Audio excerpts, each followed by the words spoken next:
ಪರಪ್ಪನ ಅಗ್ರಹಾರ ಜೈಲಿನಲ್ಲಿ ನಡೀತಾ ಇರುವಂಥ ಅನೇಕ ಘಟನಾವಳಿಗಳನ್ನು ನಾವು ನೋಡ್ತಾ ಇದ್ದೀವಿ. ನಾನು ಕೂಡ ಹಿಂದೆ ಗೃಹ ಸಚಿವನಾಗಿ ಕೆಲಸ ಮಾಡಿ ಆ ಜೈಲಿನ ಸುಧಾರಣೆಯ ಬಗ್ಗೆ ಒಂದಷ್ಟು ಚಿಂತನೆ ಮಾಡಿದಂಥವನು. ಇತ್ತೀಚೆಗೆ ಕಾಂಗ್ರೆಸ್ ಸರ್ಕಾರದಲ್ಲಿ ಸುಧಾರಣಾ ಕೇಂದ್ರವಾಗಿ ಇರಬೇಕಾದಂಥ ಜೈಲುಗಳು ಇನ್ನಷ್ಟು ಉಗ್ರರನ್ನು, ಕ್ರಿಮಿನಲ್ಗಳನ್ನು ಹುಟ್ಟಾಕುವ ಕೇಂದ್ರವಾಗಿ ಮಾರ್ಪಡ್ತಾ ಇರುವಂಥದ್ದು ಒಂದು ದುರದೃಷ್ಟಕರವಾದಂಥ ಸಂಗತಿ.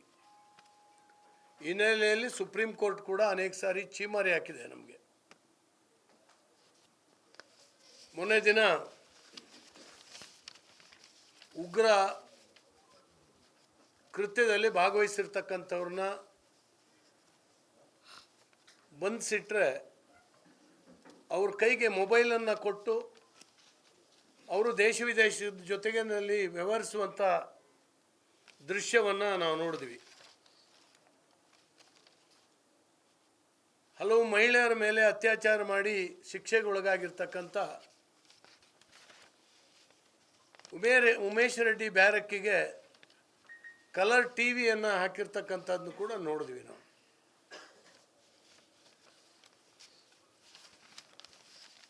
ಇವತ್ತು ಜೈಲುಗಳಿಗೆ ಅಪರಾಧಿಗಳನ್ನು ಕಳಿಸೋದು ಅಂದರೆ ಅವರಿಗೊಂದು ರೆಸ್ಟ್ ಹೌಸ್, ಅದು ಸ್ವಲ್ಪ ದಿವಸ ರೆಸ್ಟ್ ತಗೊಳ್ಲಿಕ್ಕೆ ಅಂತ. ನಮ್ಮೊಬ್ಬ ಸಿನಿಮಾ ನಟ ಒಂದು ಹಾಸಿಗೆ ದಿಂಬಿಗೋಸ್ಕರ ಕೋರ್ಟಿಗೆ ಹೋಗ್ತಾರೆ. ಆದರೆ ಈ ನಟೋರಿಯಸ್ ಕೈದಿಗಳ ಕೈಗೆ ಕೂತಲ್ಲಿ ಎಲ್ಲ ಸೌಲಭ್ಯಗಳು ಸಿಗ್ತದೆ. ನನಗೆ ಆಶ್ಚರ್ಯ ಅಂತ ಹೇಳಿದ್ರೆ,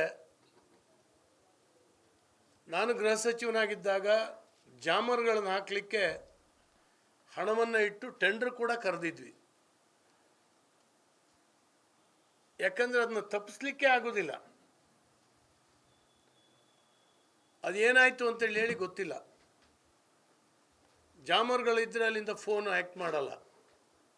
ಒಂದು ಸಣ್ಣ ಕಂಪ್ಲೇಂಟ್ ಇತ್ತು, ಸುತ್ತ ಇರುವಂಥ ವಸತಿ ಪ್ರದೇಶಗಳಿಗೂ ಕೂಡ ಜಾಮರು ಎಫೆಕ್ಟ್ ಆಗ್ತದೆ ಅನ್ನುವಂಥದ್ದಿತ್ತು.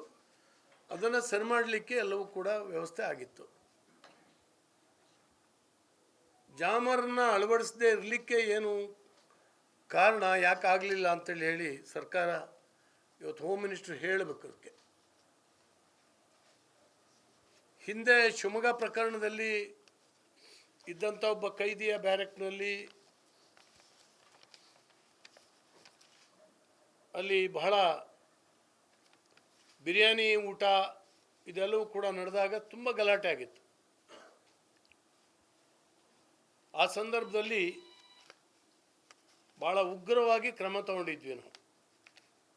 ಭಾಳ ವರ್ಷದಿಂದ ಪರಪ್ಪನ ಅಗ್ರಹಾರದಲ್ಲೇ ಗೂಟ ಹೊಡ್ಕೊಂಡಿದ್ದಂಥವ್ರನ್ನ ಯಾರನ್ನ ಎಬ್ಬಿಸ್ಲಿಕ್ಕೆ, ಡಿಸ್ಟರ್ಬ್ ಮಾಡಲಿಕ್ಕೆ ಆಗ್ತಾ ಇಲ್ಲ ಅಂತೇಳಿ ಹೇಳುವಂಥ ಅಧಿಕಾರಿಗಳನ್ನು ಮತ್ತು ಸಿಬ್ಬಂದಿ ವರ್ಗದವ್ರನ್ನ ಎತ್ತಂಗಡಿ ಮಾಡಿ ಇಡೀ ರಾಜ್ಯದ ಬೇರೆ ಬೇರೆ ಜೈಲಿಗೆ ಹಾಕಿ ಕಳಿಸ್ಕೊಟ್ಟಿದ್ವಿ. ನನ್ನ ಮಾಹಿತಿಯ ಪ್ರಕಾರ ಈಗ ಅವರೆಲ್ಲರೂ ಕೂಡ ಅದೇ ಸ್ಥಳಕ್ಕೆ ಬಂದು ಒಕ್ಕರಿಸ್ಕೊಂಡಿದ್ದಾರೆ ಅನ್ನುವಂಥದ್ದಿದೆ.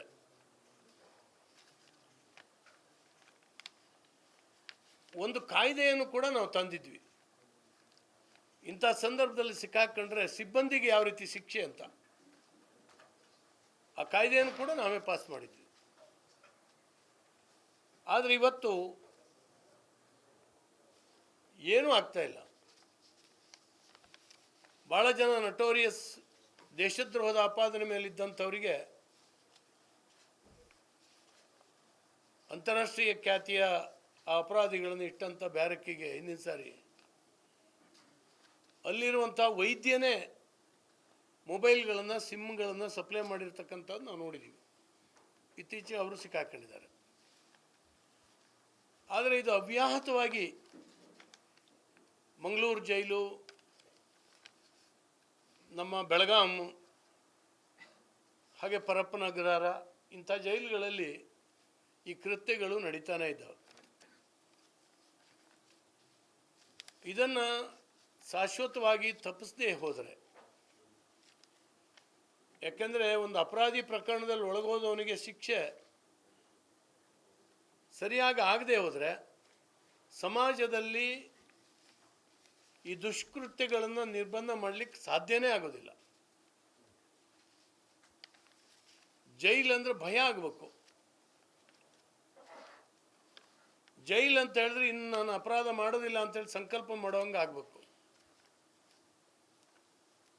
ಆದರೆ ಇವತ್ತು ಸೆರೆಮನೆಗಳು ಅರಮನೆಗಳಾಗಿದ್ದಾವೆ ಕೆಲವು ಕೈದಿಗಳ ಪಾಲಿಗೆ. ಹಣ ಕೊಟ್ಟರೆ ನಾನು ಎಂಥ ಸೌಲಭ್ಯಗಳನ್ನು ಕೂಡ ಅನುಭವಿಸ್ತೀನಿ ಅಲ್ಲಿ ಅನ್ನುವಂಥ ಇವತ್ತು ಭಾವನೆಗಳು ಬಂದಿದೆ ಅಂತ ಹೇಳಿದ್ರೆ ನಿಜವಾಗ್ಲೂ ಕೂಡ ಸರ್ಕಾರ ತಲೆ ತಗ್ಗಿಸ್ಬೇಕು, ನಾಚಿಕೆಯಿಂದ ಕ್ಷಮೆ ಕೇಳಬೇಕಾಗುತ್ತೆ ರಾಜ್ಯದ ಜನರನ್ನು. ಹೀಗಾಗಿ ಇವತ್ತು ಅನೇಕ ಘಟನಾವಳಿಗಳು ಇವತ್ತು ನಡೀತಾ ಇದ್ದಾವೆ. ಅವರಿಗೆ ರಾಜ್ಯ ಆತಿಥ್ಯವನ್ನು ಕೊಟ್ಟಿದ್ದಕ್ಕೆ ಫೋಟೋಗಳು ವೈರಲ್ ಆಗಿದೆ, ವಿಡಿಯೋಗಳು ವೈರಲ್ ಆಗಿದೆ. ಕೈದಿಗಳು ಬಹಳ ದೊಡ್ಡ ಪ್ರಮಾಣದಲ್ಲಿ ಅವರ ಹುಟ್ಟುಹಬ್ಬವನ್ನು ಆಚರಿಸ್ಕೊಳ್ಳುವಂಥದ್ದು, ಪಾರ್ಟಿಗಳನ್ನು ಮಾಡುವಂಥದ್ದು, ಕುಣಿದಾಡುವಂಥದ್ದು ಇವು ಮೀಡಿಯಾಗಳಿಗೆ ಸಿಗ್ತದೆ ಅಂತ ಹೇಳಿದ್ರೆ ಹೋಮ್ ಮಿನಿಸ್ಟ್ರಿಗೆ ಯಾಕೆ ಸಿಕ್ಕೋದಿಲ್ಲ? ಹೋಮ್ ಮಿನಿಸ್ಟ್ರಿಗೆ ಯಾಕೆ ಮಾಹಿತಿ ಇರೋದಿಲ್ಲ? ಅಲ್ಲಿರುವಂಥ ದೊಡ್ಡ ದೊಡ್ಡ ಅಧಿಕಾರಿಗಳಿಗೆ ಏನಾಗಿದೆ ಇದ್ರ ಬಗ್ಗೆ?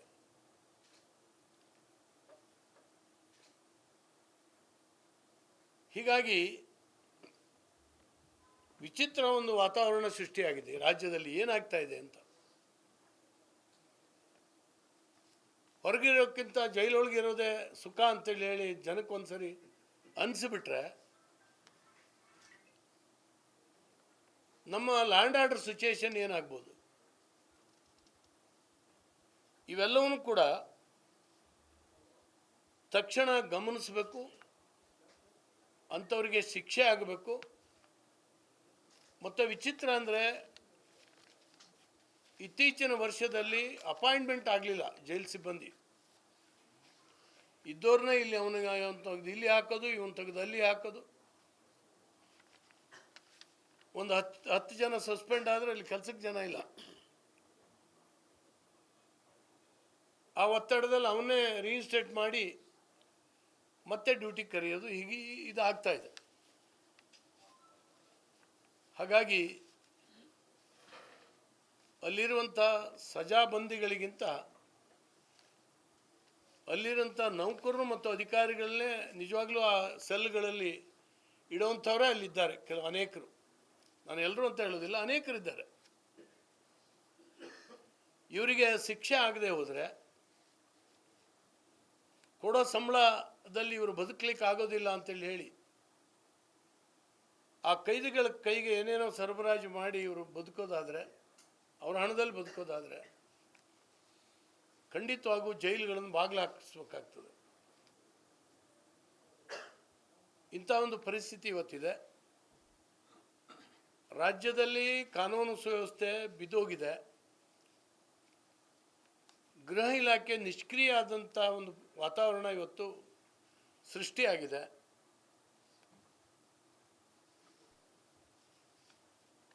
ಜನರ ಬದುಕಿನ ಮೇಲೆ ಇದು ಬಹಳ ದುಷ್ಪರಿಣಾಮವನ್ನು ಬೀರ್ತಾ ಇದೆ. ಜನ ಶಾಂತವಾಗಿ ಬದುಕಬೇಕು, ಸುಖವಾಗಿ ಬದುಕಬೇಕು, ಒಂದು ಮುಕ್ತವಾದಂಥ ವಾತಾವರಣ ಇರಬೇಕು ಅಂತೇಳಾದರೆ ಇವೆಲ್ಲವನ್ನ ನಿರ್ಬಂಧ ಮಾಡಬೇಕಾಗ್ತದೆ. ಜೈಲುಗಳಲ್ಲಿ ಸುಧಾರಣೆಗೆ ಅನೇಕ ವ್ಯವಸ್ಥೆಗಳನ್ನು ನಮ್ಮ ಸರ್ಕಾರ ಇದ್ದಾಗ ಮಾಡಿತ್ತು. ಅಲ್ಲಿರುವಂಥ ಮೆಷಿನರಿಗಳನ್ನೆಲ್ಲ ಬದಲಾಯಿಸಿ ಅಲ್ಲಿ ಉತ್ಪಾದನೆ ಜಾಸ್ತಿ ಮಾಡೋ ಹಾಗೆ, ಅಲ್ಲಿರುವ ಕೈದಿಗಳ ಕೈಗೆ ಸದಾಕಾಲ ಕೆಲಸ ಕೊಟ್ಟರೆ ಮತ್ತು ಅವರು ದುಡಿಮೆ ಜಾಸ್ತಿ ಆಗ್ತದೆ. ಅಲ್ಲಿ ಒಳಗಿದ್ದವ್ರ ದುಡಿಮೆಯೂ ಜಾಸ್ತಿ ಆಗಬೇಕು. ಅವನು ಹೊರಗೆ ಬರುವಾಗ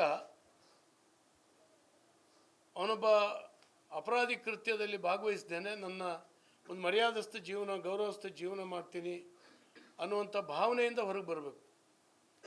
ಅವರ ಸ್ಯಾಲ್ರಿ ಕೂಡ ಜಾಸ್ತಿ ಮಾಡಿದ್ವಿ. ಅನೇಕ ಸಾರಿ ನನ್ನ ಮೇಲೆ ಕಾಮೆಂಟ್ಸ್ ಬಂತು, ಹೊರಗಿದ್ದವರಿಗಿಂತ ಅವ್ರ ಕೈಗೆ ಸಂಬಳ ಜಾಸ್ತಿ ಕೊಡ್ತಾಯಿದೆ ಅಂತ.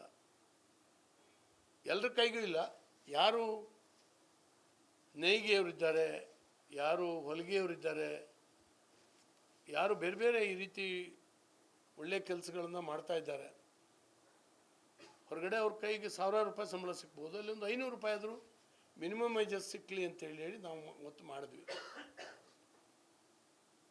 ಇದನ್ನೆಲ್ಲ ಉಪಯೋಗಿಸ್ಕೊಂಡು ಅವ್ರು ಒಳ್ಳೆಯವರಾಗಲಿ,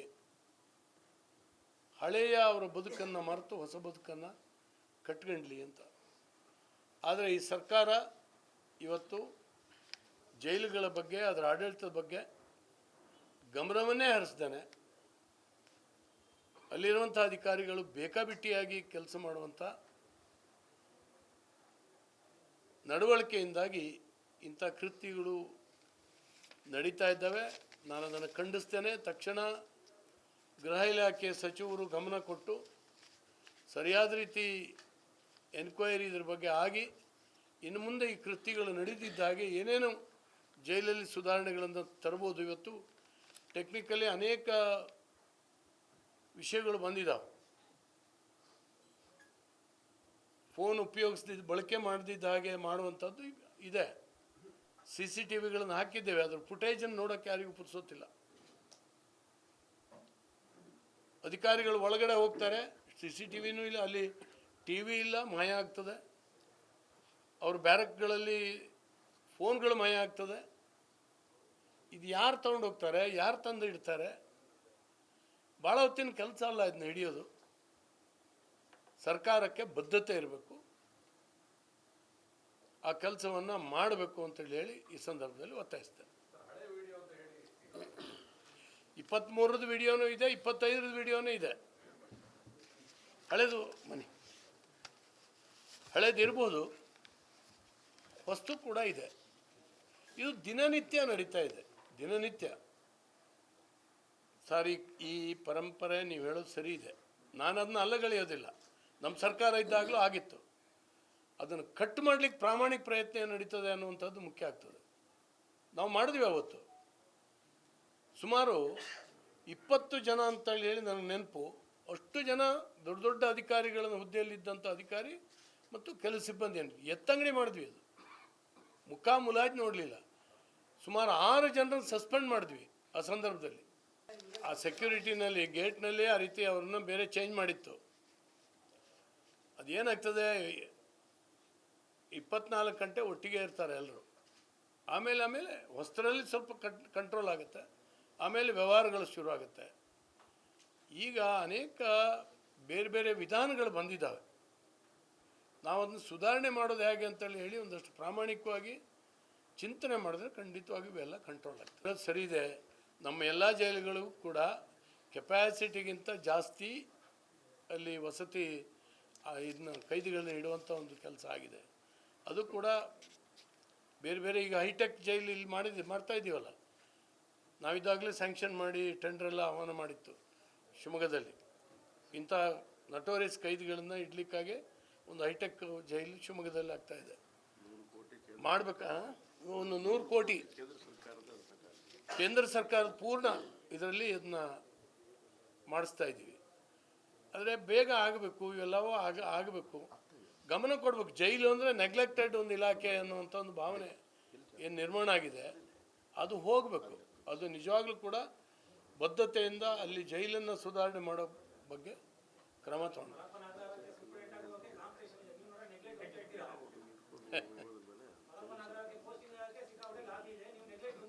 ಅಲ್ಲ ಅದೊಂದು ಇಲಾಖೆ ನೆಗ್ಲೆಕ್ಟೆಡ್ ಇಲಾಖೆ, ಅದಕ್ಕೆ ಕಾಂಪಿಟೇಷನ್ ಇರೋದು ಸಹಜ. ಈಗ ನಾವು ಅವತ್ತು ಹೊರಗಾಕಿ ಸಸ್ಪೆಂಡ್ ಮಾಡಿದಂಥ ಅಧಿಕಾರಿಗಳು ಈಗ ಮತ್ತೆ ಅದೇ ಸ್ಥಾನಕ್ಕೆ ಬಂದಿದ್ದಾರೆ. ಈ ಸರ್ಕಾರ ಬಂದ್ರ ಮೇಲೆ ಬಂದ್ಬಿಟ್ರು ಅವರೆಲ್ಲ. ಅಪರಾಧ ಮನ್ನಾ ಆಯಿತು ಅವ್ರದ್ದು. ಸರ್ ನಾವಿದ್ದಾಗ ಸಸ್ಪೆಂಡ್ ಮಾಡಿದ್ವಿ, ಬಟ್ ಈಗ ಇನ್ನೂ ಸಸ್ಪೆಂಡ್ ಮಾಡಲಿಲ್ಲ, ಏನು ಕ್ರಮನೇ ತೊಗೊಳ್ಳಿಲ್ಲ. ವರದಿ ಕೇಳಿದ್ದೇವೆ ಅಂತ ಹೇಳ್ತಾರೆ, ಮಾಹಿತಿ ಇರಲಿಲ್ಲ ನನಗೆ ಅಂತ ಹೇಳ್ತಾರೆ. ಎಲ್ಲೋ ವೋಟರ್ಸ್ ಲಿಸ್ಟಲ್ಲಿ ಹೆಸರು ಸೇರಿದೆ ಅಂತೇಳಿ ಹೇಳಿ ಅಲ್ಲಿ ರಾಹುಲ್ ಗಾಂಧಿಯವ್ರು ಹೇಳಿದ ಕೂಡಲೇ ನಮ್ಮ ಹೋಮ್ ಮಿನಿಸ್ಟ್ರು ಇಲ್ಲ ನನಗೂ ಕೂಡ ಗೊತ್ತಿದೆ ಅಂತ ಹೇಳ್ತಾರೆ. ಅವ್ರಿಗೆ ಆ ಇನ್ಫಾರ್ಮೇಷನ್ ಇರ್ತದೆ, ಅವ್ರದ್ದು ಇಲಾಖೆ ಇನ್ಫಾರ್ಮೇಷನ್ ಇರಲ್ಲ. ಇದು ದುರ್ದೈವ ಸಂಗತಿ ಇದು.